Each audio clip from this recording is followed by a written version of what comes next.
অভাবী কিন্তু আমরা সবাই। তোমার টাকা থাকলে অর্থের অভাব তো মিটে যাবে, কিন্তু সুখ কি পাওয়া যাবে?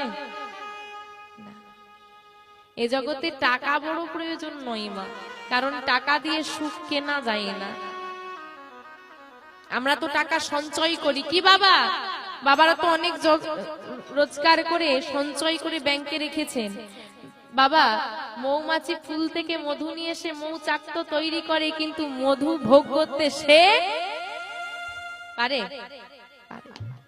আমরা সঞ্চয় করি, রেখে দিই, কিন্তু ভোগ আর আমাদের দ্বারা হয় না, অন্য কেউ ভোগ করে।